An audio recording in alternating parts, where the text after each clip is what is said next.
이스라엘에서 성경에 예언된 붉은 암소가 2000년 만에 탄생하여 큰 화제가 되고 있다. 본론으로 들어가기 전에 붉은 암소의 이야기가 나오는 구약 민수기 19장을 간략하게 소개하겠습니다.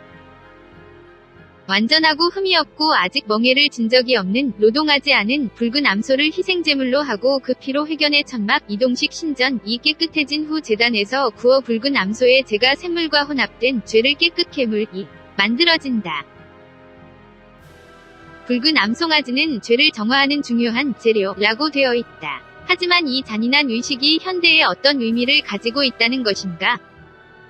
올해 8월 28일에 이스라엘에서 붉은 암소가 태어난 것을 유튜브 채널에서 대대적으로 보도한 신전연구소 예루살렘 신전의 재건을 목적으로 활동하고 있는 이스라엘의 비영리 단체의 웹사이트에 따르면 붉은 암소야말로 성경의 청정함, 나아가 신전의 재건의 필수적인 재료라고 신이 정하고 있기 때문에 중요한 것이라고 한다. 따라서 신전연구소에서는 붉은 암소 육성 프로그램이라는 것이 존재하고 이번에 태어난 송아지도 3년간의 프로그램의 성과라는 것이다.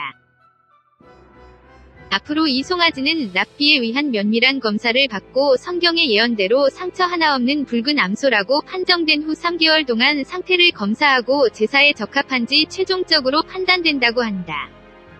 영국 신문 미러 9월 8일자에 따르면 신전연구소의 소장인 체인 리치만 씨는 이번에 송아지의 탄생은 결국 성전을 재건할 때가 온 사인이라고 믿고 있다는 것이다. 한때 예루살렘 신전이 있던 자리에는 현재 이슬람의 성지인 바위의 돔이 세워져 있지만 그들은 그것을 무너뜨리고 신전을 재건하려고 노리고 있는 것 같다.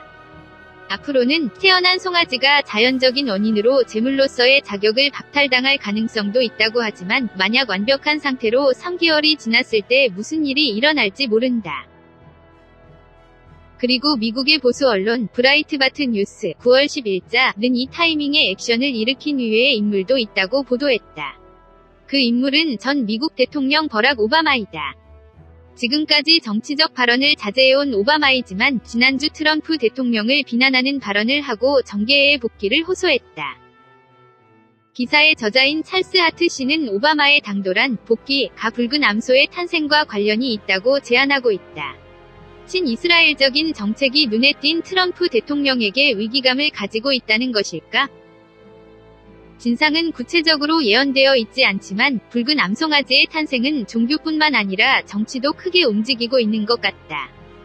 또한 신학자들 가운데는 예루살렘 신전 재건과 마지막 심판이 관계가 있다고 믿는 사람도 있다고 하니 우리도 모르는 체하고 있을 수 없다.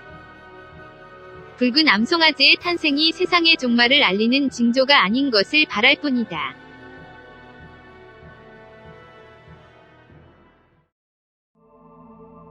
끝까지 시청해주셔서 고맙습니다. 영상이 마음에 드신다면 좋아요를 눌러주세요. 반드시 채널을 등록해주세요. 새로운 영상이 등록되면 바로 확인하실 수 있습니다.